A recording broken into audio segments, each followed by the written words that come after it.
going on deep dives on YouTube and just like finding every interview of a certain player you might like.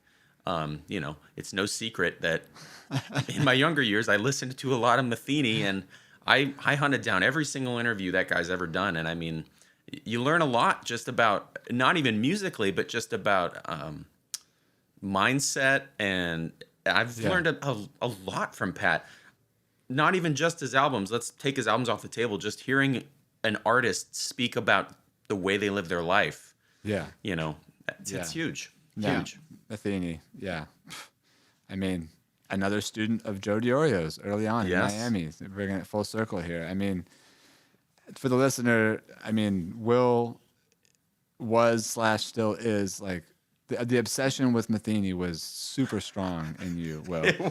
We were touring a lot more back then, and I had to say to you regularly, like, dude, you got to stop listening to him. Not because he's not incredible. He might be the GOAT. You know what I mean? He very well might be the GOAT. No, I had to put Pat down. You had to put Pat down because at a certain point, it's like it's too influential. Yeah, I know. I had to do it with George Benson and Grant Green too, man. Yeah. I had to spend a few months not listening to him. Because it's like the second you listen to it, then all of a sudden, all you want to do is all your Mathenyisms. There it is. Yeah. So it's like it just becomes too much, and same thing with DiOrio. I had to kind of like, compartmentalize some of that stuff and just be like, that's how he plays. And honestly, this is a nice kind of point to wrap up on here, though, that like, I'm curious what you guys think of this, but inspiring teachers, part of the way they inspire me is because they're a genuine article. Like, they didn't just build their artistry completely copying somebody else. Like it's a fabric woven from all their influences that have created their own style. So I feel like part of the way that you can honor the tradition of somebody is by coming up with your own style, and not copying them, because that's the example that they set for you and for everybody else. So I don't know. What do you guys think on that subject? Well, I also feel like in the beginning, it can be hard to see who's like a great teacher because you're just trying to learn about the music and stuff. But as you get to a certain point in your life, I mean, all of us, we've been playing this music for 20 years now, and you really see like who's just got a teaching job and who are teachers and who are like really people that are going to guide you. I often find a good character in a teacher is somebody who puts the music before themselves, who's very selfless, who understands that there's kind of a higher power with this music that we're always trying to search for.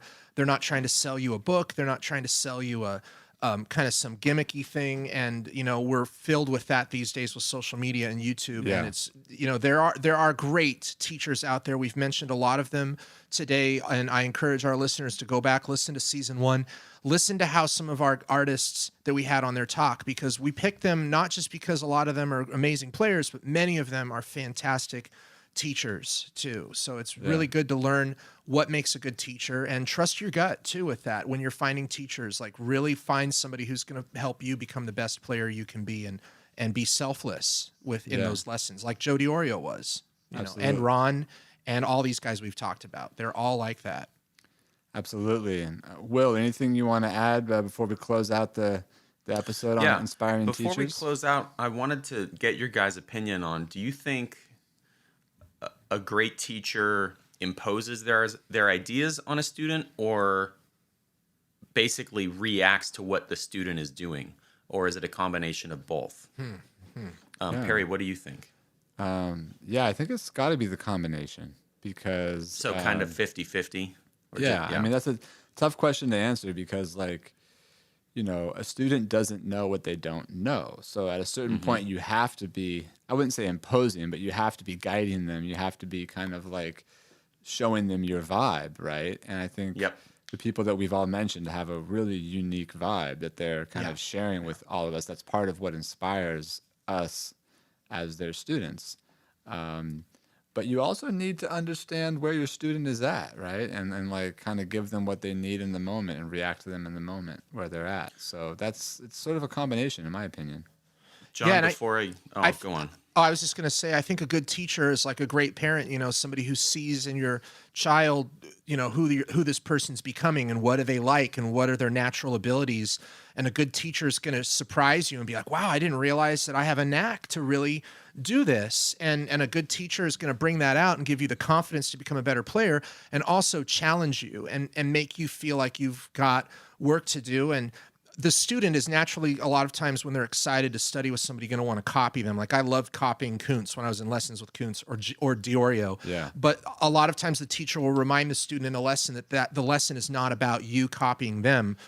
Most infamously, a good friend of mine who remained nameless studied with, another guitarist who we've had on our podcast. He went in and he played, and the guitarist said, he's like, man, you sound great, but like if you're going to copy me, just leave. Like that's not what this is about, And so it's having that dynamic. It's interesting. I think that's part of a teacher being selfless, but also bringing out the best in the student that they recognize right away.